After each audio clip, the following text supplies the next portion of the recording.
Thank you to everyone who's been watching and supporting the channel. I've gathered the most chilling, disturbingly true horror stories from past videos and put them all into one terrifying compilation. Sit back, turn down the lights, and get ready. These are the stories you won't forget. The man in the 404. I work the night shift at a tech support center. Most of my calls are boring.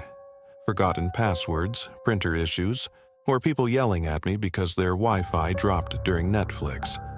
Last week, I got a support ticket logged at 2:43 a.m. from a user with no name, just an ID, 404-0x61. No subject line. The message simply said, "He's in the mirror again." I thought it was a prank, but company policy is to follow up on every ticket. So I called the number linked to the account. A woman answered after a long pause. Her voice was quiet. Too quiet. "He comes through the code sometimes," she whispered. "He waits until the system lags, then he steps in."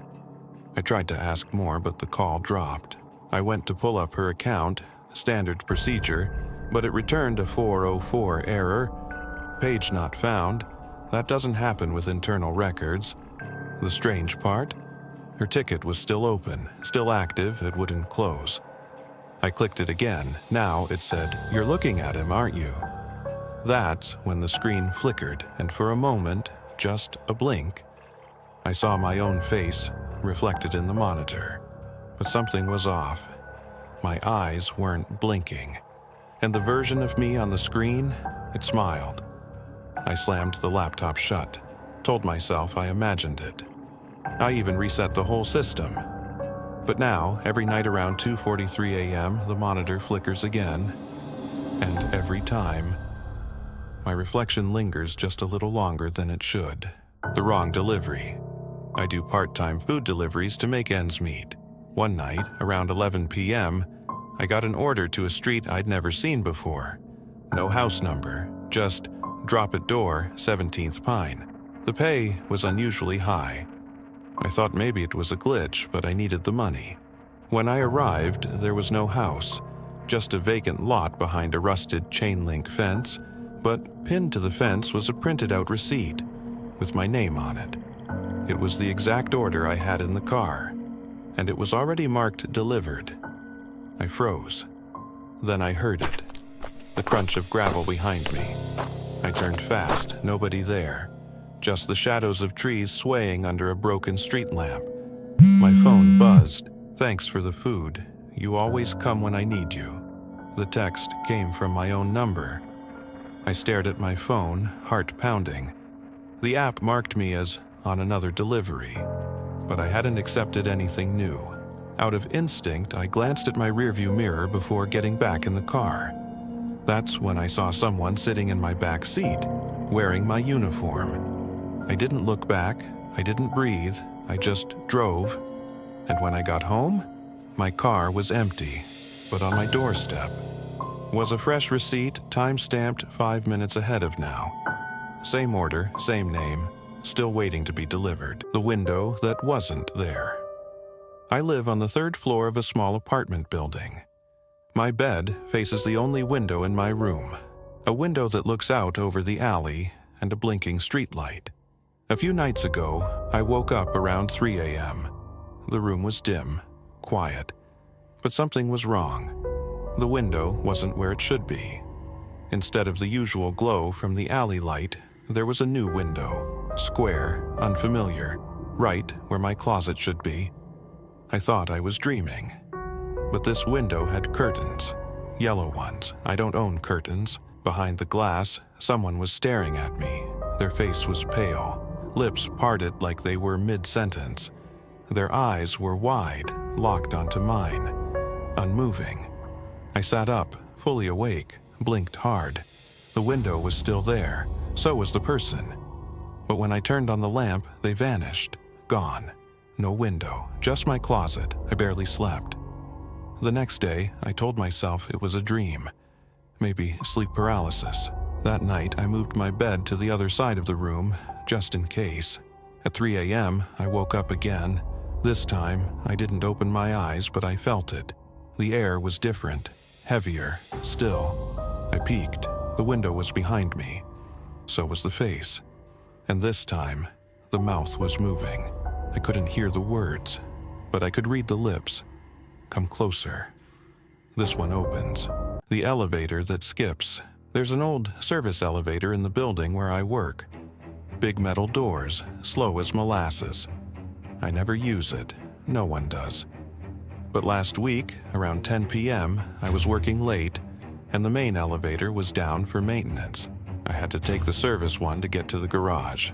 I got in, pressed B2 for the parking level. The elevator started moving, but instead of the usual ding between floors, there was silence. And then it stopped. No ding, no floor light, just a soft thud. The doors opened, but it wasn't B2. It looked like a hallway, concrete walls, no signs, flickering lights. And far down the hall, a door, slightly open, yellow light pouring out. The strangest part, the hallway was tilted. Not enough to fall over, but just enough that it felt like walking through a dream that doesn't follow gravity. I pressed the close doors button. It didn't work. I hit every button on the panel. Nothing. I took one step into the hallway, and the doors slammed shut behind me. Total silence. Then a soft sound echoed through the hallway. Not footsteps. Typing from behind that open door. I got closer and saw a figure hunched over a desk inside. Flickering monitor. Long fingers dancing across a keyboard. Then the screen turned. It was me. Typing the words, "You shouldn't be here. You're out of sequence." The figure looked up.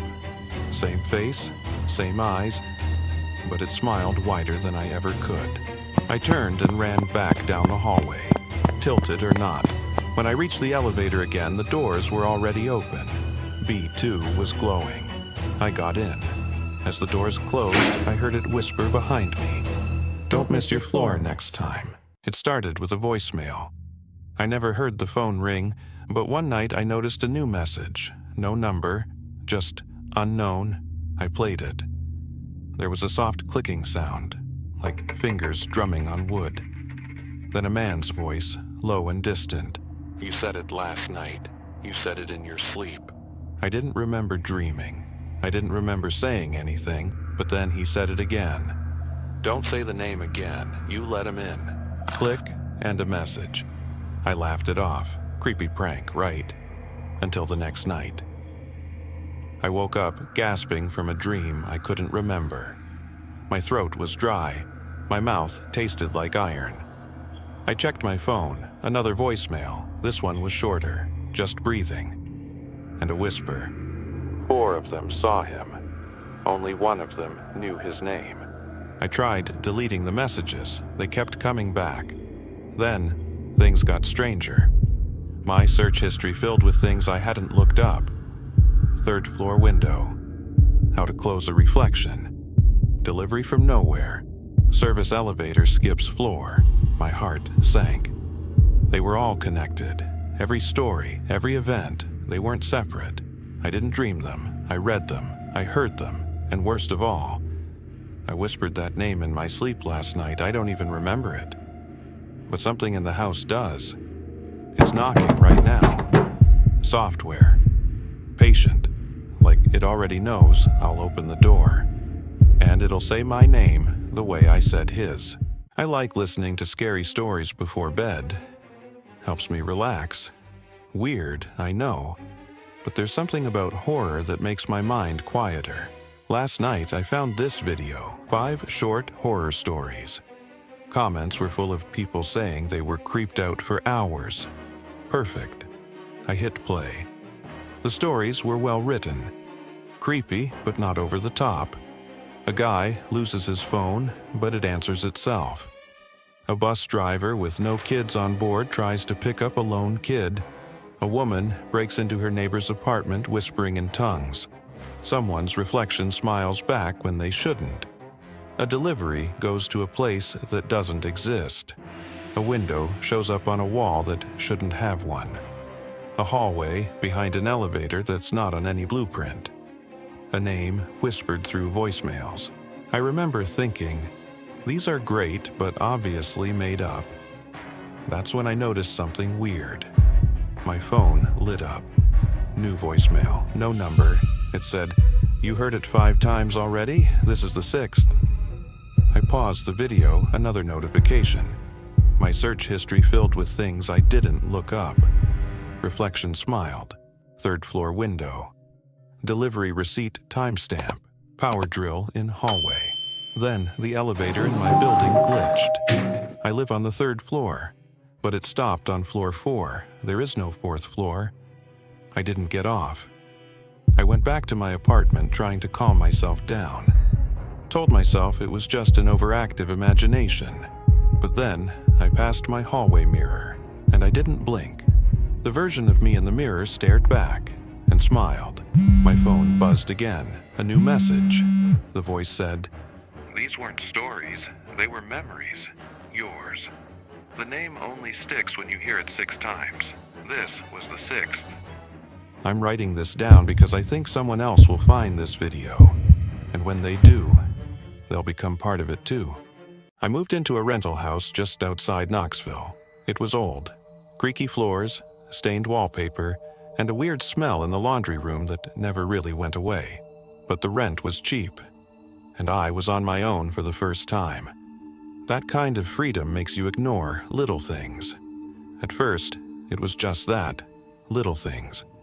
A cup out of place, the remote not where I left it, milk going sour way too fast. I told myself I was distracted, probably stressed from the move. But then came the night I got home late, around 11, and the hallway light was on. I always turned that light off when I left. Still, I walked through the house like everything was normal. Checked the doors, the windows, all locked. I even laughed at myself. "Relax," I said out loud. "You're just tired." But a few days later, I woke up at 3 a.m. to a sound. The floorboards. One slow step.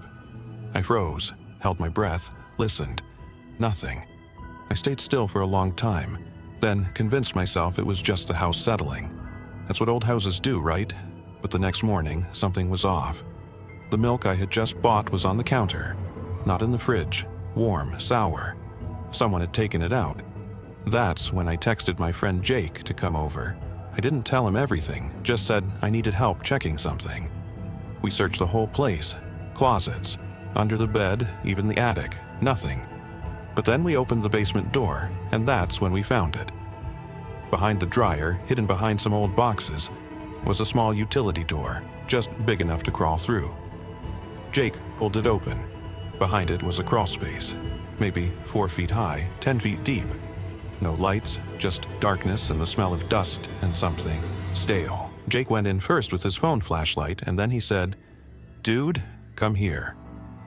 There was a rolled-up sleeping bag, empty food wrappers, a water bottle, and plugged into the wall, my old phone charger. Someone had been living in my house. While I slept, while I worked. They'd been coming out at night, using my things, eating my food. We backed out fast and called the police. They found fingerprints, confirmed what we already knew. Whoever it was had broken in weeks ago, before I changed the locks, and they never left. But that's not the part that still keeps me up. While they were clearing out the crawl space, one of the officers found something under the sleeping bag. A small piece of paper torn from a notebook. It had a drawing on it. Crude. Just a sketch of a bed, and a person sleeping in it. My bed, me, and written in shaky, blocky letters across the top, "Watching you sleep." I haven't stayed in that house since. I don't think I ever will. My cousin Darren and I used to go urban exploring around Buffalo. Old factories, boarded-up hospitals, abandoned houses. We never stole anything, just photos and stories. One weekend, we found a place no one had touched in years. A rotting 2-story house tucked behind a tree line, covered in ivy and shadows. We squeezed in through a busted side door. Inside, it felt like the house was holding its breath. Wallpaper peeling like old skin, furniture sagging into the floor. Dust thick enough to write your name in. I had my digital camera. Darren had a flashlight. We split up just for a minute. I snapped a photo of an old dresser, a broken mirror. Then I reached the top of the stairs. That's when I saw it. A bedroom at the end of the hall, the door halfway open. Inside, light was leaking through torn curtains. I took a picture, didn't think much of it. We left 20 minutes later. Back at his place, we loaded the photos onto his laptop. Most of them were what we expected. Broken glass, old wallpaper, debris. But then, we saw that photo, the one from the hallway. There was a woman in the window. We both leaned in, silent. She was standing in the room, behind the glass. Pale skin, black hair down past her shoulders, wearing some kind of raincoat or robe, eyes half closed, face blank. We hadn't seen anyone in that house. We would have seen her, even stranger. The window she stood behind was boarded shut from the outside, nailed tight, covered in dust. We zoomed in. She wasn't behind the glass. She was part of it. Her face blurred at the edges like she was inside the pane itself. I wanted to delete the picture right then, but Darren was already printing it. "I want to see if it's just a camera glitch," he said. That's when his laptop shut off. Completely. Not just asleep, dead black screen, battery full, power light on. Then we saw it. The screen lit back up. The photo folder, empty. Every picture was gone except for one. A new file had appeared. It was a photo of us, sitting there, looking at the screen, but taken from behind us. We whipped around, no one there. I unplugged the laptop and nearly dropped it. Darren was pale, shaking. I said, "We didn't take that picture." He just nodded. The next morning, he texted me. My bathroom mirror cracked while I was brushing my teeth. I didn't touch it. A few days later, I got another message from him. Just one line. "She doesn't want to be seen." Then nothing. His number stopped working. His apartment? Empty. Phone left behind. Clothes still in drawers. Wallet untouched, gone. I tried to find him, filed a report. Nothing ever came of it. But last week, my mirror fogged up after a shower.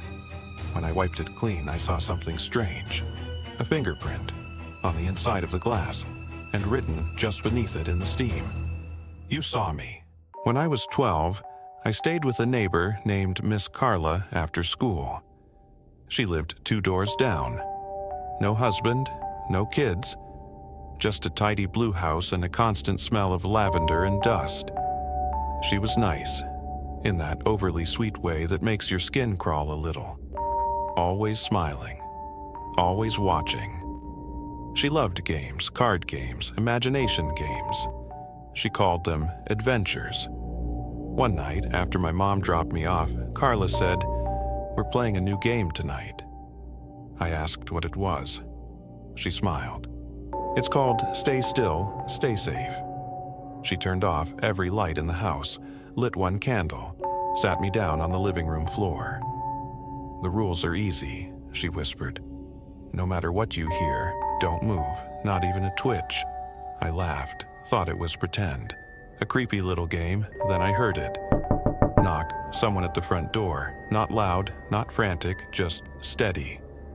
I looked at Carla. She was smiling, calm, watching me. "Don't move," she mouthed. I didn't, then tapping at the windows. Tap, it moved, window to window, like it was circling the house. Then I heard it. A voice, low, croaky, calling from the other side of the wall. "Little one." I nearly cried, but I didn't move. Eventually, it stopped. Carla blew out the candle and hugged me tight. "You did so well," she whispered. "You're a natural." That night, I didn't sleep. But the next time I stayed over, she had another game ready. This one was called Pretend House. She made me wear a clip-on tie, combed my hair. "I'll be the wife," she said. "You're the husband. We live here now." She set the table for 4. 2 empty plates were across from us. "The twins will be home soon," she whispered. There were no twins. I laughed nervously, but she stayed in character, kept calling me dear. That night, when I tried to leave, the door was locked. I asked her for the key. She smiled. "It's not time yet. we haven't finished the game." I was trapped in that house for 3 days. She fed me, watched me, let me use the bathroom, but every time I asked to go home, she just said, "Rules are rules." I don't remember how I got out. I just remember the police bursting through the front door, my mom screaming my name. Someone had called them. They found me in the back bedroom, sitting on the floor, holding one of the empty plates. Miss Carla didn't fight. She smiled as they cuffed her. "I was just playing," she said. "He loved it." That was 15 years ago. But sometimes I wake up in the middle of the night, frozen still, and I hear her voice again, right by my ear. "Stay still. Stay safe." I moved into a small studio apartment just outside of Salt Lake City. Old building, quiet neighborhood, perfect for someone starting over. It wasn't much, just a bed, a desk, and a closet by the front door. But it was mine. And for the first few weeks, it felt peaceful. Then, I heard the breathing. It was around midnight. I had just turned out the lights and slid into bed. That's when I heard it. Breathing. I sat up, heart pounding. It wasn't coming from outside, not from the vents. It was inside my room. I stared at the closet door across from my bed. It was shut, same as always, but the sound was coming from there. I grabbed my phone, turned on the flashlight, and crept toward it. My hand was shaking. I yanked the door open. Nothing, just coats, shoes, a few boxes I hadn't unpacked yet. I laughed it off, told myself I was overtired. Stress can play tricks on you, right? The next night, it happened again. Same time, same breathing. I didn't move this time, just listened. Then I whispered, "Hello?" The breathing stopped. I got out of bed and opened the door slowly. Again, nothing, but felt wrong, like the air was heavier in there. The next day, I installed a cheap motion detector above the closet, just to prove to myself I was being paranoid. Midnight came. I lay in bed, staring at the ceiling. And then, click. The red light on the detector blinked. Movement? Then the closet door creaked. Just a few inches, I bolted from bed and ran out of the apartment. Didn't stop until I was halfway down the block. My friend Jake met me the next morning and helped me check the place. Nothing seemed touched, until we looked inside the closet again. Behind one of the boxes was a hole in the wall. Small. Hidden. I pulled out a crumpled t-shirt someone had stuffed inside. Underneath it, we found something else. A disposable camera. One of those old ones with film inside. We took it to a photo lab across town. When I picked up the prints, the girl at the counter looked off, like she wanted to say something but didn't. I opened the envelope outside. The first few pictures were nothing. A wall, a plate, a blurry mirror. But then I saw the last photo. It was of me, asleep, taken from inside the closet. My blanket pulled up to my chest, eyes closed, lamp still on. Then the very last one. It was taken from inches away. The camera flash reflected in my half-open eyes. I was waking up, and whoever took it was still there, in the closet, watching me. I was house-sitting for my aunt just outside Eugene, Oregon. Her place sat alone on a hill, surrounded by woods. No neighbors, no traffic, just silence.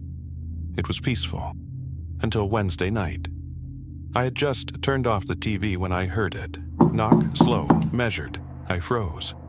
There shouldn't have been anyone out there. No deliveries, no visitors. And the gravel driveway was empty. I crept to the peephole, and there he was. A man, standing perfectly still on the porch, wearing a plain black hoodie and a white plastic mask, expressionless. Just two black holes for eyes. I backed away from the door. He knocked again. Knock. Then silence. I waited, holding my breath. 10 minutes passed before I looked again, gone. I checked the windows, the locks, all sealed. I didn't sleep. The next night I stayed inside, kept the lights off, sat in the hallway, listening. At 9:47 p.m., knock. Same rhythm. I didn't move, didn't breathe. He was back. I called the local sheriff's office. A deputy came out, searched the property, and told me I was probably just being spooked by the woods. "There's no one out here," he said, "but I'll swing by again tomorrow night just in case." I didn't feel better. At 3:12 a.m., I heard another sound. Scrape, like nails dragging across the living room window. I crawled out of bed and peeked through the blinds. There he was, standing on the lawn, still wearing the mask, still watching. I couldn't tell if he saw me, but he lifted one hand and waved. That was enough. I packed a bag, locked myself in the bedroom, and called the deputy again. He arrived within 20 minutes, but the man in the mask was gone. No footprints, no broken branches, no sign of anyone. But then, the deputy noticed something on the doormat. A Polaroid photo of me, standing at the window, taken from the yard. He said it was probably a prank, some local weirdo, but that night I got a text from an unknown number. No words, just a photo. It was the front door. The camera was inside the house, looking out. It was supposed to be just another stop on our road trip. Me, my brother Theo, and his girlfriend Zoe were driving through New Mexico when we heard about a ghost town called Langridge. It wasn't on any modern map. We only found it because Zoe spotted the name on an old paper map at a gas station. One cracked road led straight to it. We thought we were going to find dust, ruins, maybe a few cool photos. We were wrong. Langridge looked dead. Sun-bleached buildings, collapsed roofs, shattered glass. No footprints, no signs of life. It was perfect for exploring. We walked down what used to be the main street, a post office, a general store, a few empty houses, all decaying in the desert heat. Then we saw the house at the end of the road, 2 stories, porch sagging, but the front door was open. It hadn't been when we arrived.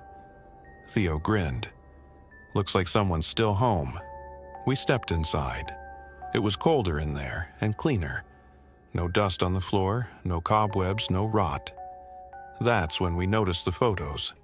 Lining the walls, pinned to a board, taped to mirrors, dozens of them. And they were all of us. Me, Theo, Zoe, some from that day. Walking up the driveway, entering the store, others from earlier, weeks ago. One of me at the gas station, one of Zoe standing at her job, one of Theo asleep in the car. None of us had taken them. Zoe backed away. "We need to leave now." That's when we heard the footsteps. Upstairs. Slow. Heavy. Coming toward the stairs. Theo whispered, "No way, someone lives here." The steps got louder. We ran, out the door, back to the car. Didn't stop until we hit the highway. But that wasn't the end. That night at the motel, Zoe dumped out her backpack to find her charger. And sitting at the bottom was a porcelain doll, one we'd seen earlier, inside the house. None of us took it. The next morning, I tried to look up Langridge. The town doesn't exist. Not online, not in records, not even on the paper map anymore. It's like it vanished. But last night, someone slipped a photo under our motel door. It was us, standing in the living room of that house. But none of us remember that moment, and none of us took the picture. We live near the edge of a forest preserve in Vermont. Quiet, safe, the kind of place where people leave their doors unlocked.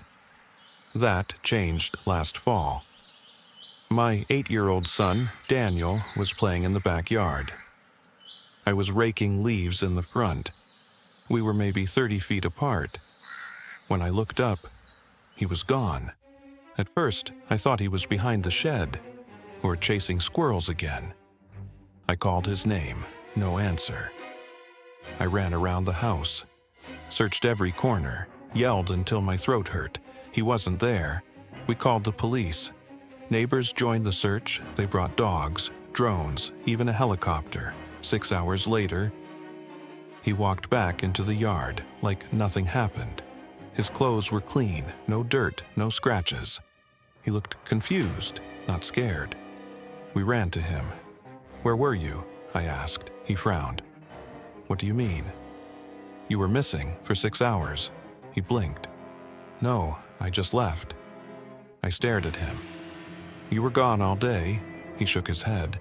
"It was only a few minutes." That night, I sat him down. "Tell me what happened, everything." He said he walked toward the woods, and then he saw something strange. The air was bent, he said, like heat waves but colder. He stepped through it. Suddenly, everything looked different. The trees were silver. The sun was the wrong color, more green than yellow. He heard a low humming, constant, like a tuning fork. And then he saw them. I asked, "Who?" He paused. "They weren't people." He said they were tall, thin, no mouths, just eyes, dark eyes that didn't blink. "They talked in my head," he whispered, "not with words, just feelings." I asked how he came back. "One of them pointed," he said, "and I was home." He didn't cry, didn't seem scared. But ever since that day, he's been different. He doesn't eat meat anymore, says it smells dead. He wakes up at exactly 3:13 a.m. every night. Sits up in bed, just stares at the wall. Last week, I caught him in the backyard at sunrise, barefoot, whispering into his walkie-talkie. It wasn't turned on. When I asked what he was doing, he said, "Checking if they're still listening." And last night, I heard static from the walkie-talkie, followed by a voice. But it wasn't Daniel's, and it wasn't human. I moved into a cabin in Michigan's Upper Peninsula. Quiet, remote, right on the edge of a lake called Mirror Pine. The perfect place to be alone. For the first few weeks, I'd sit out on the porch every night, just listening to the breeze, the water lapping against the dock. But then, I started feeling it. That sensation you get when someone's watching you.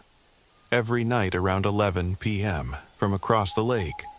There's no cabin over there, no campgrounds, just thick forest, black water, silence. But one night I saw it, a figure, standing at the tree line across the water. Tall, still, too far to make out any details, but I knew it was watching me. The next night it was there again, same time, same place. I brought out binoculars, and I wish I hadn't. It was tall, maybe 7 feet, thin, pale skin, long arms that hung past its knees, black hair covering most of its face. But somehow, I still felt its eyes on me. I waved. It didn't move. I looked down for a second, just to set the binoculars down. When I looked back, gone. The next morning, I kayaked across the lake. No footprints, no signs of anything. But the sand was disturbed, flattened, pressed down, like something heavy had stood there. I told myself it was an animal. But the next night, I saw it again, closer this time, on the dock, my dock, just standing there, not moving, not breathing. I turned off all the lights, locked the doors, sat on the floor with a knife in my hand, waiting. Then I heard it. Footsteps on the wood. It had walked from the dock to the porch, right up to my door. I held my breath, waited. And then, silence. In the morning, I opened the front door slowly, no one there, but on the wood, wet footprints, bare, leading up to the door. I didn't sleep that night. Then came the voice. I didn't hear it with my ears. I felt it in my head, just one word. Soon. I haven't been outside since. I keep the blinds shut, the doors locked, the lights on, but last night, I made a mistake. I looked out the window, and there it was, standing in the water, chest deep, still watching. It started as a joke. Me, Kyle, and Bree were bored. Small-town boredom does that to you. Kyle had heard about an old farmhouse out past the quarry. Empty, forgotten, supposedly abandoned after the last owner went off the deep end. So, of course, we went. We found it after sundown. 2 stories, windows boarded, door hanging crooked, no cars, no lights, just dark, perfect. Kyle pushed the door open. Bree flicked on her phone flashlight. I followed, trying to act braver than I felt. The floor groaned under our feet. Walls stripped bare, furniture rotting, smelled like mold and old air. We split up, just for a minute. I went upstairs. That's when I noticed something strange. One door was closed. Every other room was open, empty, dusty. But this door, closed, and on the front of it, a single clean handprint in the dust. I called Kyle. He joined me, so did Bree. Without a word, Kyle turned the knob and opened it. What we saw inside didn't make sense. It was clean, no dust, no cobwebs. A fresh-looking bed, a rocking chair, a bowl of fruit on the table, still ripe, and photos, dozens of them, on the walls, on the dresser, on the floor, and every single one was of us. One of Bree pumping gas, one of Kyle asleep in his car, one of me sitting on my porch, all taken from a distance. None of us had ever seen them before. "These are recent," Bree whispered. We backed out of the room fast, then we heard it. Thud. Footsteps, downstairs, heavy, slow, not us. Kyle slammed the door shut and locked it. We turned, looked for another way out. There was a closet. We pulled it open, hoping for a crawl space. Instead, there was a small TV. Plugged in, on, showing a live feed of the bedroom we were standing in. A camera in the corner blinked red. We were being watched. But then, the TV screen changed. The feed now showed the hallway, and standing there, right outside the door, was a person in a mask, not moving, just staring at the door. We backed into the corner, no signal on our phones, no windows in the room. Then the doorknob turned. Click, click, click, locked, for now. We waited, frozen. The knob stopped turning. Silence. We didn't move for what felt like hours. When we finally opened the door, no one was there. But at the top of the stairs, a new photo sat on the floor, still warm. It was us, inside the room, taken from the hallway. I moved into a studio apartment in Pittsburgh last year. 3rd floor, no roommates, it was old, but cheap. That was enough. Everything seemed normal at first, until I started feeling cold air in the bathroom. Not from the vent, it was sealed, and there were no windows. Just this constant draft coming from the mirror. One weekend I got curious. I pulled the mirror off the wall. Behind it was a thin seam, like the outline of a door, hidden behind drywall. I pressed. It opened. A hidden passage, maybe 3 feet wide. Brick walls, no light, just blackness and the sound of my own breathing. I should have walked away.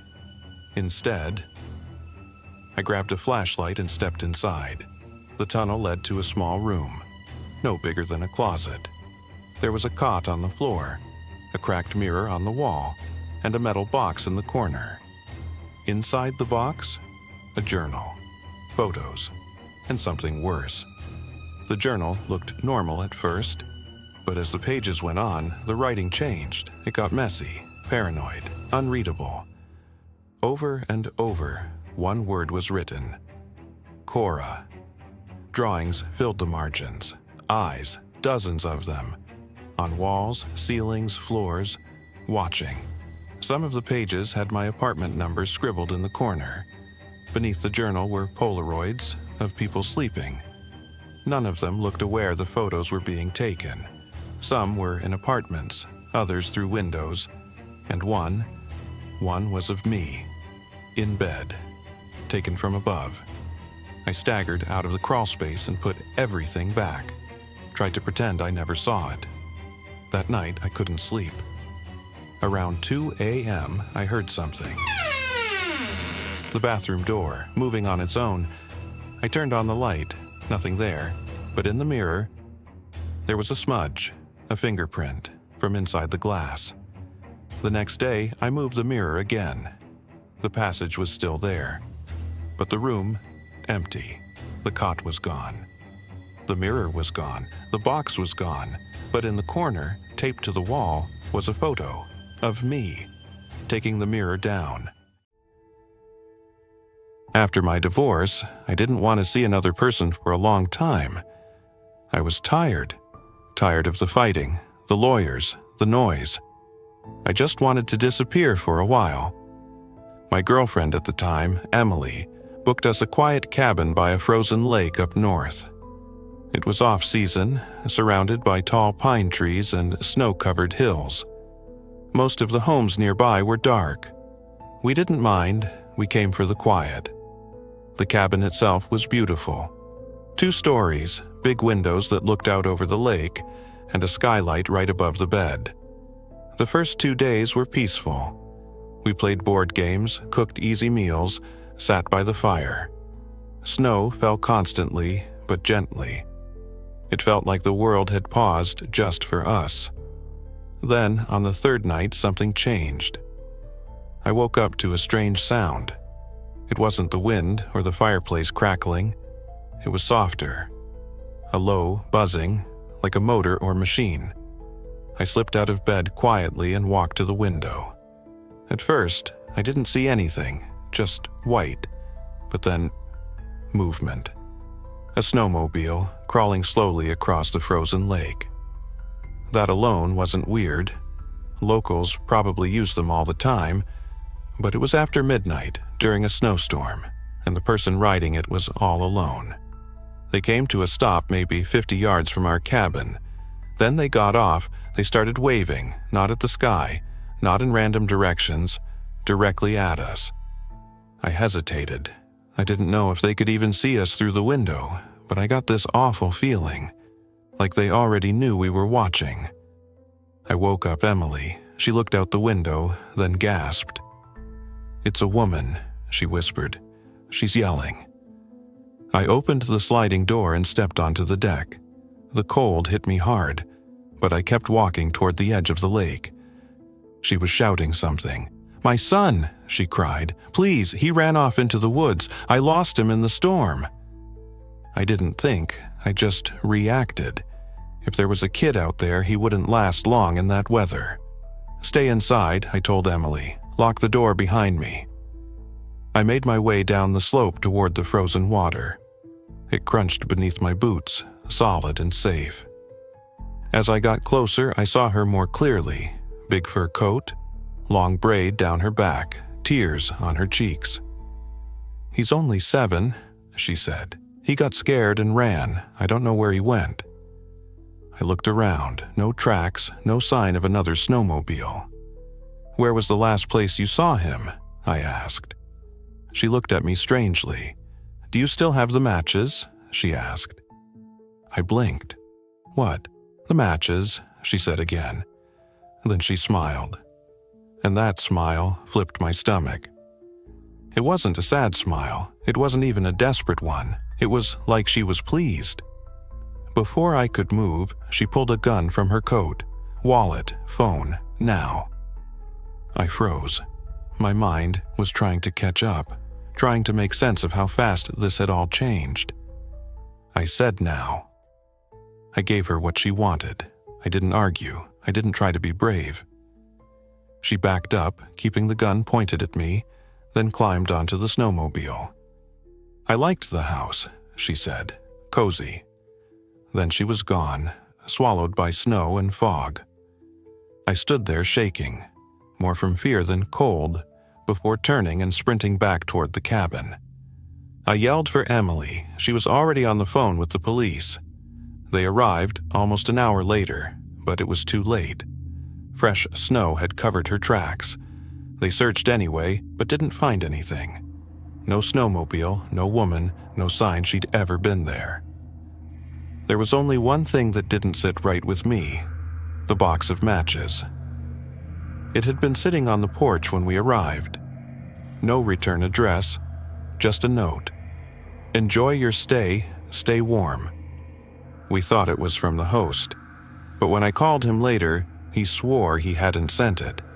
He sounded genuinely shaken when I told him what happened, said he'd refund the entire trip. He also mentioned that he hadn't told anyone the place was booked that week. So, how did she know we'd be there? How did she leave that package? Or was it already waiting for whoever showed up? I've tried not to think about it, but sometimes I wonder if it wasn't about the robbery at all. She didn't take the car. She didn't steal anything from the cabin, just my phone and my wallet. Like she wanted to take something personal, like she wanted me to know she'd been close. Even now, I can't light a match without thinking of her face. Smiling. I used to love our lake house. It sat at the end of a winding road, hidden in the trees. 2 stories tall with a creaky dock and the clearest water I've ever seen. When we were kids, my little sister and I would drag our sleeping bags up into the attic and pretend we were camping. That attic was our little world, just one small window, but from it we could see the whole lake. It felt like nothing bad could ever touch us there. Now, I can't even look at the place without feeling sick. It started after my grandparents passed away. We inherited their old furniture. Tables, trunks, even my grandpa's handmade rocking chair. We didn't have space in the main room, so we stacked most of it in the attic. No one went up there after that. The window got dusty. The air smelled like mothballs and wood rot. That was the end of our childhood hiding spot. Years went by. I moved out, college, job, life. The lake house sat empty most of the year. My parents didn't want to rent it out. Too many memories, too many valuable things left behind. But eventually, they gave in. The man they rented it to was a local, a veteran. He restored antiques for a living. That's what sold my dad. He said anyone who worked with his hands and served his country deserved a quiet place to live. I met the guy once. Short, white hair, heavy limp. His skin looked like melted wax, burn scars, I think. He spoke slowly, with a voice that scratched at your ears. He gave me the creeps. But Dad liked him. That was enough. I never saw him again. A year passed. I didn't think about him much until the summer we all went back for one last family trip. Me, my parents, and my sister. She had just graduated college. It felt like a perfect way to celebrate. My parents had a new dog by then, a black lab mix named Bear. Sweet, loyal, but always alert. The kind of dog that didn't bark without reason. The night we arrived, we left Bear inside and went to dinner. We hadn't stocked groceries yet, and we figured the house would be fine. But when we got back, something felt off. You know that weird silence that's too quiet. Like the whole room is holding its breath. That's what we walked into. Then we saw Bear. He was lying by the stairs whimpering with blood smeared across the floor beneath him. My sister screamed. My mom grabbed her phone to call 911. My dad didn't say a word. He walked straight to the kitchen and grabbed a knife. I followed him. We moved through the house slowly, room by room. Nothing was broken, no open windows, no smashed doors, until we got to the second floor. That's when my dad stopped. His eyes locked on the ceiling. The attic hatch was open, not all the way, just a few inches. Enough to see a soft yellow glow shining down through the crack. A flashlight. I couldn't move, I couldn't breathe. But my dad, he went up. He climbed that ladder like it was nothing. I stood at the bottom, heart pounding, waiting to hear something. Anything. Footsteps, a fight, a voice, but there was nothing, just silence. Then my dad came back down. He looked pale, like he'd just seen something he couldn't explain. "It's him," he whispered, "the tenant. He never left." I didn't understand. He was supposed to be gone. His lease had ended months ago. My dad had even told us the locks were changed, but he was still here, living in our attic. I didn't have time to process it before my mom stormed up the stairs. When she found out what was happening, she screamed louder than I'd ever heard. She'd already called the police. So we waited. 40 minutes later, they arrived. They went up and brought him down. He looked terrible. Skin even worse than before, clothes filthy, beard matted. He didn't speak, just stared at the floor, quiet. They found our house key in his pocket. That's what set my mom off again. The locks had never been changed. My dad lied. He said he'd meant to, that he'd gotten busy, that the guy seemed harmless. But this man had been living in our attic for who knows how long. He had access to every room, every moment, every one of us. Bear survived, but just barely. The vet said the cuts were from a knife. Defensive wounds. That was the hardest part. Knowing Bear had tried to protect our home, and that he almost died because of it. But here's the part I can't get out of my head. When I finally worked up the nerve to go back upstairs days later, I opened the attic hatch and climbed up with a flashlight. Everything looked exactly how we'd left it years ago. Boxes, blankets, old trunks. But one thing was different. A chair had been dragged across the attic, placed directly beneath the small window. A sleeping bag lay beside it, and in front of the chair, stacked neatly, were Polaroids. Dozens of them. Photos of me, my sister, my parents, even Bear, all taken from above, from that tiny window. He'd been watching us long before we ever knew. This happened last summer. I was 21, and after my breakup, I was a mess. 3 years with the same girl, and then nothing. I needed a break from everything. That's when my friend Eli invited me to his family's lake house. It was massive. 3 stories, private dock, no neighbors for what felt like miles. His parents were rich, always flying around the world, so the place sat empty most of the year. I think that's why it always felt kind of haunted, even in daylight. But I didn't care. It was quiet, peaceful, just what I needed. That night, Eli and I were sitting on the dock drinking beers and watching the sunset over the lake. I remember the water was so still, it looked fake, like painted glass. We weren't talking much, just existing. Then I saw it. A flash. From across the lake, in the direction of the far side, where none of the houses had cars in the driveways or lights on. I squinted. Flash, flash, flash. Then a pause. Then long flash, long flash, long flash. Then again, 3 short. "Is that Morse code?" I asked. Eli sat up. "Dude, that's SOS?" I laughed, but my skin was crawling. "Come on, you serious?" He nodded. "Short, short, short, long, long, long, short, short, short. That's help. Someone's signaling help." We both stared in silence. The light kept flashing for another minute or so, then stopped completely. "Call the cops?" I said. Eli hesitated. "We've been drinking." And that was true. I had an open case for driving under the influence, and I wasn't going anywhere near the police again if I could help it. "But what if someone's actually in trouble?" he said. I nodded. After a few seconds, he said, "Let's just go check it out. If it's real, we call for help. If it's nothing, no harm done." So we grabbed 2 flashlights and one of his dad's old kayaks. I felt dumb climbing into it, but adrenaline was already building in my chest. The lake was colder than I expected, and darker. Every paddle stroke echoed. Halfway across, I couldn't even hear the wind anymore. Just water and our breathing.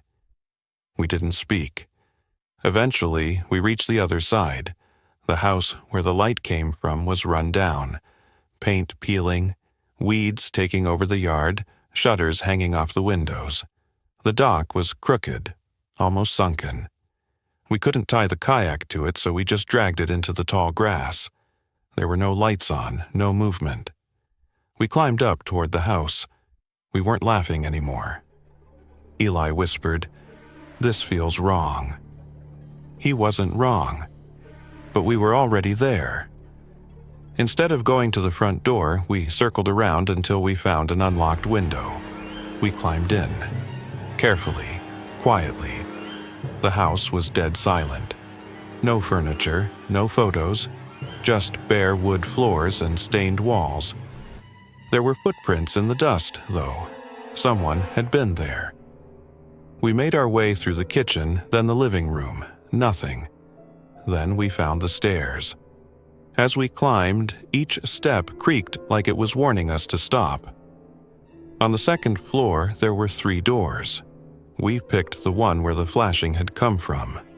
Eli opened it slowly. The room was empty, except for a small folding table facing the window. On it sat a flashlight. Still warm, still glowing. And beside it, a voice recorder. Eli pressed play, click, then static, then 3 short, 3 long, 3 short. It was a recording. Someone had been playing the Morse code on loop, on purpose. "This was a setup," I whispered. Before Eli could respond, we heard something. A thump from the hallway. Then heavier footsteps, slow but sure, moving toward us. We ran, back down the stairs, through the empty house, out the window. As we hit the grass, Eli stopped. "The kayak," he whispered. It was gone. There was only ripples where it used to be. And then we saw the shape. Someone, tall, bulky, fast, running toward us from the back of the house. I didn't wait, I just bolted for the water. Eli followed. We dove into the lake without thinking. The cold was like knives, every muscle screamed. I heard splashing behind us. Someone had followed us in, but I didn't look back. We swam until my arms gave out.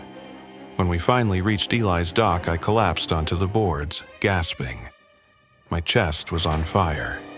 My legs felt like cement. We crawled into the house, locked every door, and called the police. They took 45 minutes to arrive. When they finally did, they paddled across the lake and searched the abandoned house. They found nothing. No footprints, no flashlight, no recorder, no man, nothing. They told us the house had been empty for years, but it wasn't empty. Not that night. Someone had wanted us to come. They made sure we saw that light. They knew we'd check. They watched us climb inside. And now they know how long it took us to swim across the lake.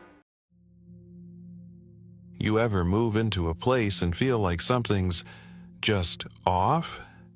I don't mean haunted or anything. I mean the kind of off that's hard to explain. Like the walls remember something, like the air is holding its breath. I moved into this basement apartment last spring. The landlord was some guy named Rob who owned the house and rented out the lower level. It was cheap, furnished, and had a private entrance around back. I needed space, fast, and this seemed perfect. It was one of those garden-level places, partly underground, but with just enough sunlight to not feel like a dungeon.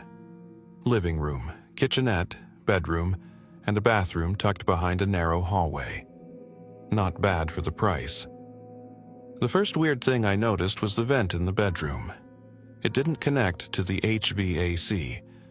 Rob had told me there was baseboard heating, but there was this little metal vent up near the ceiling, like one you'd find in an office. When I asked about it, he just shrugged and said, "Old house. That one doesn't go anywhere. Didn't think much of it. But the first night I spent there alone, I swear I heard something. Not loud, just a soft rustle. Like fabric shifting or someone adjusting in their seat. I thought maybe Rob was upstairs moving around. The vent, after all, was near the ceiling. Maybe it picked up noise from the floor above. You ever talk yourself out of being creeped out? That's what I did. Threw on a podcast, fell asleep with the light on. But every night after that, I started hearing more. Always from that same vent. Faint noises. Breathing, maybe. Sometimes little thumps, like fingertips tapping lightly on metal. It wasn't constant, just enough to make me listen.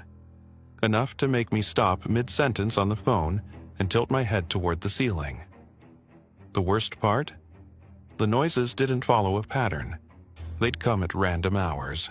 Midnight, 3 a.m. Once during the day while I was working from home. One night I stood on a chair and got up close to the vent just to reassure myself it was nothing. I shined a flashlight into it. Pitch black. But as I stared in, holding my breath, I swear to God, I heard a voice whisper, "I know you can hear me now." I dropped the flashlight. Nearly fell off the chair trying to get down. I didn't scream, I didn't even move at first. I just stood there, staring at that vent like it had grown eyes.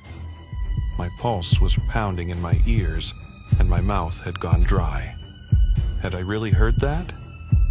You ever second-guess something so hard, you start thinking you imagined it just to stay sane? I didn't sleep that night. I turned the TV on low and just sat on the couch until the sun came up. Every time I looked at that vent, I felt like I was being watched from behind it.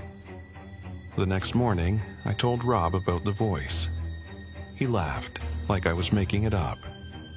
"It's an old vent, sound carries in weird ways," he said. "Probably the plumbing or the wind." I wanted to believe that, but something deep in my gut said otherwise. I started recording audio at night, just voice memos from my phone. The first few nights, static, ambient noise, nothing. But on the fifth night, I caught something. A faint voice buried beneath the hum. Slowed it down, turned up the volume, and there it was. "You're not alone down there." I deleted it. I didn't want it on my phone. I didn't want proof.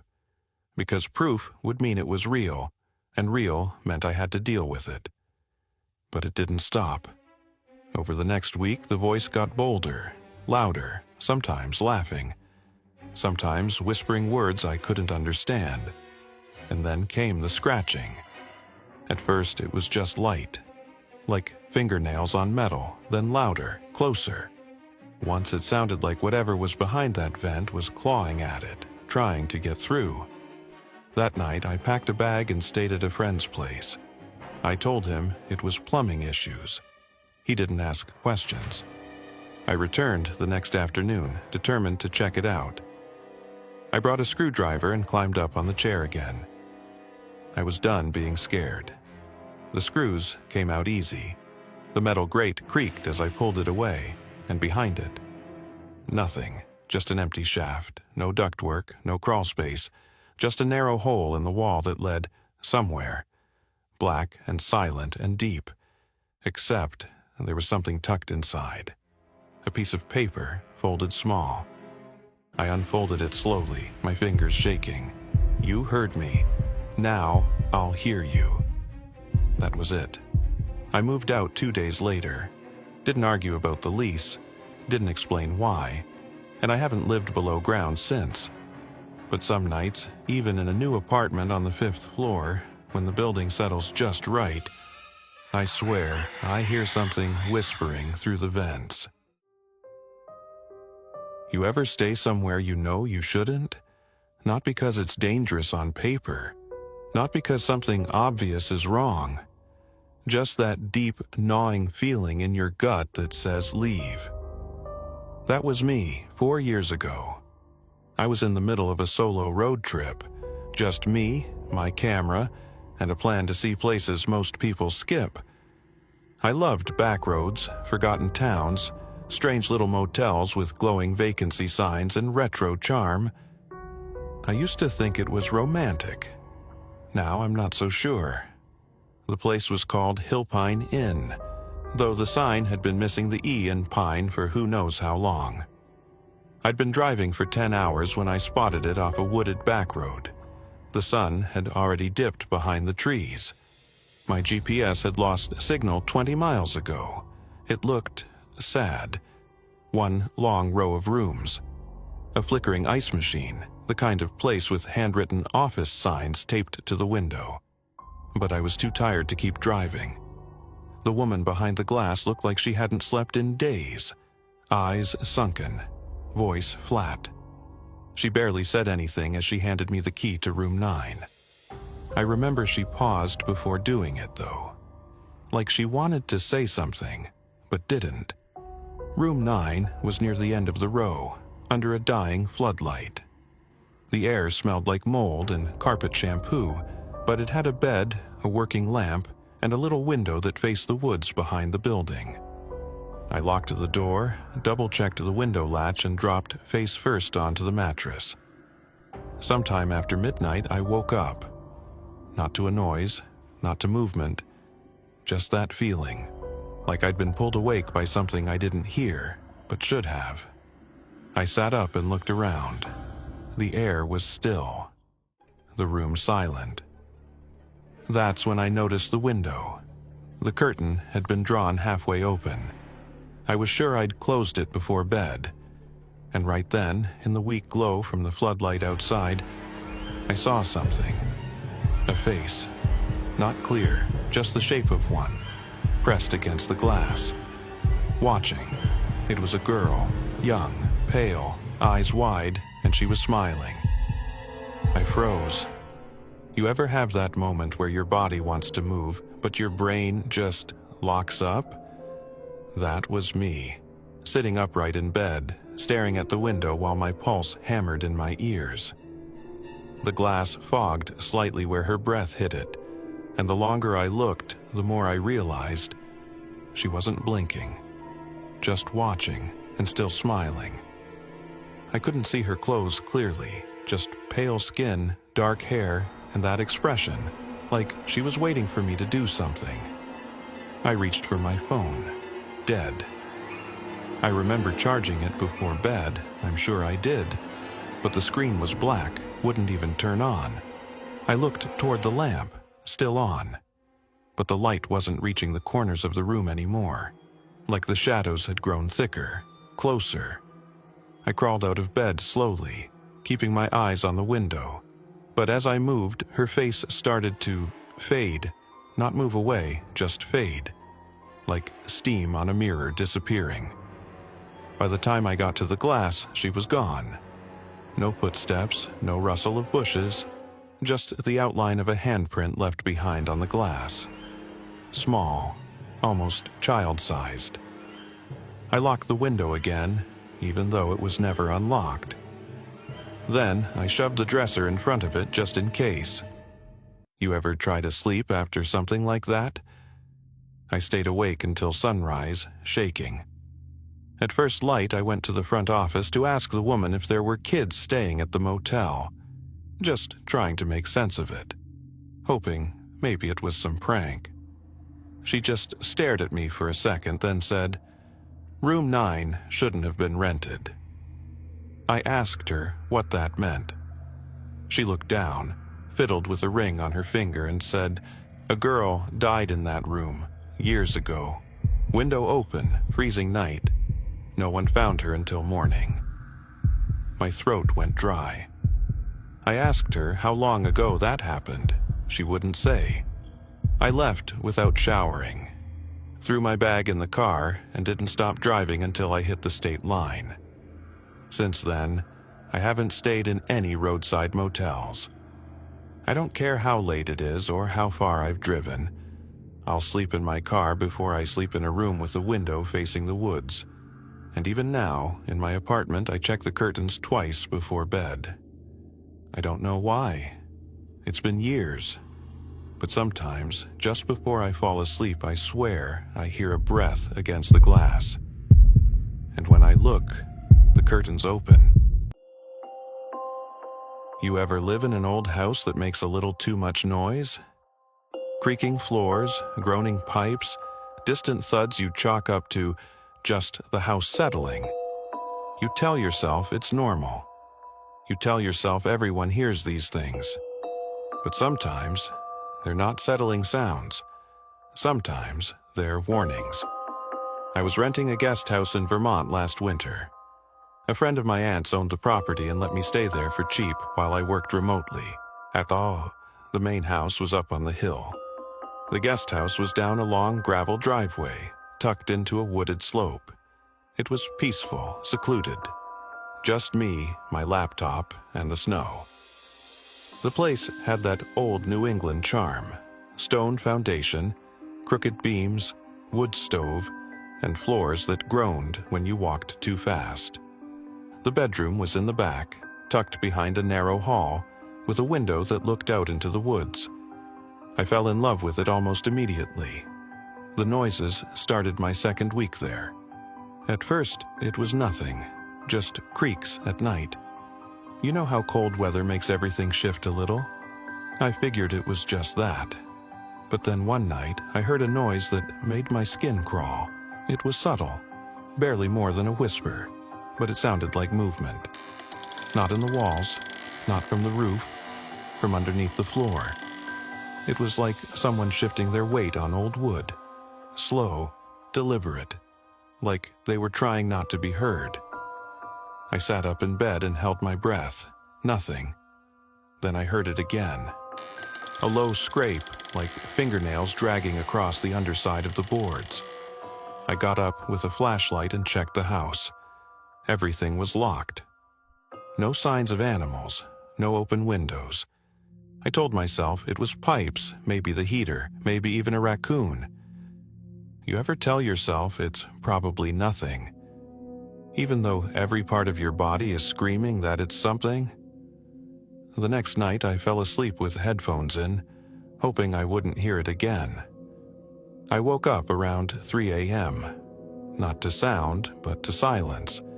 That kind of silence that feels too perfect. I pulled out my headphones and waited. Then, directly beneath my bed, I heard 3 distinct knocks. 3 slow knocks, right beneath me. I didn't move, didn't breathe. I just sat there, frozen in the dark, wondering if I'd actually heard it. If maybe I'd imagined it in that weird space between dreaming and waking. Then it came again. Knock, knock, knock. I jumped out of bed so fast I nearly tripped. I turned on every light in the house. Stood in the living room holding a fireplace poker like it was going to do anything against whatever that was. You ever feel like you're not alone, even when every room is empty? The next morning, I went outside and walked around the foundation. The crawlspace hatch was hidden around the back of the house near the edge of the woods. I hadn't touched it since moving in. But now the padlock was missing, just gone. Not broken, not damaged, just gone. And the hatch, slightly open, a few inches, just enough. I closed it and put a heavy cinder block on top. I didn't have a lock, but I figured that would keep out raccoons. That's what I told myself anyway. That night, I barely slept. The heater kicked on, the walls creaked, but I didn't hear any knocks. I started to think maybe it had just been an animal. Maybe I was letting the isolation mess with my head. But then, 2 nights later, I woke up to something worse. Whispering. Not under the floor. Inside the room. I sat up and saw nothing. But I could hear it, just low enough that I couldn't make out words. Just breath and tone. Right near the foot of the bed. And then, slowly, the boards beneath my feet let out a long, deep groan. I grabbed my flashlight and shined it toward the door. That's when I saw it. A thin line of fresh dust outlining the exact shape of the crawlspace hatch, trailing into the hallway leading toward my bedroom. I didn't wait. I grabbed my bag, my keys, and drove to the main house at the top of the hill. I didn't even knock. I just waited in the car with the engine running until the owner's porch light flipped on. She stepped out, wrapped in a robe, confused. I tried to explain, but my words were all over the place. Then she asked something that chilled me. Did you open the crawl space? I told her no, that it had been unlocked, that I'd heard noises under the floor. She looked down for a long time and said, "That door was sealed years ago." Apparently, someone else had lived there long before me. A tenant back in the 90s, quiet guy, lived alone, vanished one winter. No forced entry, no sign of a struggle, just gone.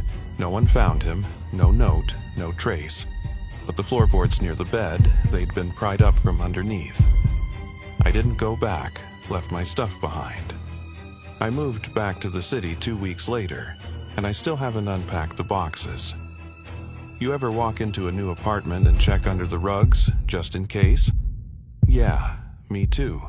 Voice memo. May 21st, 8:12 p.m. Hey. I'm just recording this because my brain feels like it's glitching. Graduation rehearsal was today. It should have been a normal day. Caps, gowns, the principal talking way too long, the usual. But something felt off the second I walked into the gym. My name was on the program. My seat had a label, but I didn't recognize a single person sitting around me. That's not the weird part. It's the fact that the people I've spent the last 4 years with, Mia, Chris, Jordan, were nowhere. Not in their seats, not listed in the program, not even on the attendance sheet. I asked Mr. Landry, our counselor, if maybe there was some mistake, if there was a second group or a different session or something. He blinked at me like I was asking about people who didn't exist. He said, "You've always been kind of quiet, right? Maybe you didn't connect with the class." What? Voice memo, May 22nd, 9:39 p.m. I looked at the yearbook tonight. None of them are in it. Not one photo, not one quote, not even in the group shots, but I remember them. I have photos of us hanging out at lunch, pulling senior pranks, decorating for homecoming. So I opened my gallery, and it's like the pictures rewrote themselves. They're empty. Where Chris used to be standing, a blank wall, where Mia was doing bunny ears behind me, just my hand reaching into nothing. I showed my mom. She smiled gently and said, "You've always been kind of a loner, sweetie." Number? They existed. I know they did. They called me Toast because I once burned my Pop-Tart so bad it triggered the fire alarm. I hated it, but it stuck. Who would give me that nickname if I was alone? Voice memo, May 23rd, 1:13 a.m. I tried calling Chris tonight. His number still exists, but when I called, a woman answered. Said there's never been a Chris at that number. She sounded tired, like she gets that question a lot. I'm scared to try Mia's. But here's the thing. When I looked through the messages in our old group chat, they're all there, just from me. All the texts, all the inside jokes, like I was talking to myself the whole time. There's one message from Mia. Just one. It was sent last night at 3:33 a.m. It says, "Don't walk when they call your name." Voice memo, May 25th, graduation morning, 6:44 a.m. I didn't sleep. I kept hearing, shuffling, like shoes sliding across tile. I live alone. I checked the gym one last time before the ceremony. I don't know why. They were there. Mia, Chris, Jordan, all in gowns, all smiling. They didn't blink, they didn't speak, they just watched me. Each holding a diploma, each standing perfectly still, like mannequins made for memory. Then Chris held up a sign that read, "Your seat is ready." Voice memo, graduation day, 12:01 p.m. They called my name. Once. I froze, then again. I felt a pressure on my back, like someone pushing me forward. But when I looked over my shoulder, no one was there. Everyone in the audience clapped like nothing was wrong. But in the sea of caps and gowns, I saw them, the others, the ones who shouldn't be here. They were in the shadows of the stage. Their faces were pale, stretched, wrong. As I walked up, everything felt pixelated, like the world was struggling to load me into the next part of the program. Then, silence. The mic cut. The air went still. I turned my head toward the principal, who smiled, leaned down, and whispered into my ear, "You passed," when they didn't. And now they want you back. I turned to run, but when I looked at the crowd, there was no crowd, just rows and rows of empty chairs, and one photo snapping me at the podium, with no one else in frame. Final voice memo, May 25th, 8:41 p.m. I checked the program again. My name is still there, but so is something new, a note next to it. Small print. Honorary reunion, invite pending. I don't think I graduated. I think I replaced someone who didn't, and now that someone wants their spot back. If you find this phone, check the photos. If you see people who look too perfect, too still, don't wave. They only wave back if they remember you, and if they remember you, it's already too late. Rule number 1. Never enter the gym before sunrise. That was the first thing I read during my freshman orientation. Not on a handbook or a poster. No, it was scratched into the underside of the auditorium's wooden bleacher. Like someone needed it to be found. Back then, it felt like a joke. Our school was old, the kind where the lights flickered for no reason and half the lockers didn't work. Urban legends floated around like dust in the hallways. But something about that rule stuck with me. Because when I looked up from that bleacher, I saw the principal watching me, smiling, like he knew I'd found it. Rule number 2. If you hear your name whispered during the final pledge, don't look around. By senior year, I'd forgotten about most of the weirdness. Life had gotten loud, college decisions, prom drama, senioritis. But when rehearsal started for graduation, we were told the pledge would be read by our principal, which was weird, because he had retired last year. At least, that's what we were told. Except there he was. Same stiff gray suit, same combed-over hair, same cold stare. Everyone acted like nothing was strange. When I asked Mr. Heller, the new history teacher, about the principal's return, he gave me a tight smile and said, "He never really leaves until they're all sent off properly." During the final rehearsal, we stood in rows, hands over hearts. And just as we reached the last line, "With liberty and justice for all," I heard it. My name. Whispered in the same tone someone uses when calling a dog inside. Software sharp, wrong. I almost turned. Almost. But something about the hairs on my neck, how they stood up one by one, told me not to. Someone else did turn, though, a girl 3 rows ahead. When the pledge ended, she was just gone. We were told she had graduated early, but her name was removed from the roster, and her locker was gone the next morning, like it never existed. Rule number 3, never take the extra tassel. It's not yours. After rehearsal, I was heading out when I saw a small table near the office. It wasn't there earlier. On it sat a cardboard box labeled unclaimed. Inside were cords, tassels, and rolled-up programs. Some of them faded, dusty, older than this graduating class. I reached in and pulled one out. Gold, thick, pristine. It wasn't the color of our school, and it didn't have a name tag. Just a note tied to it. He didn't make it. You did. I dropped it. Behind me, the intercom turned on with a low hum. No announcement, just static, and something breathing, slow, rhythmic, like someone just out of view. Rule number 4. On graduation day, never be the last to leave the stage. The morning of the ceremony, my robe had rips in it. Perfect slashes down the back like claw marks. I asked for a replacement. They gave me one.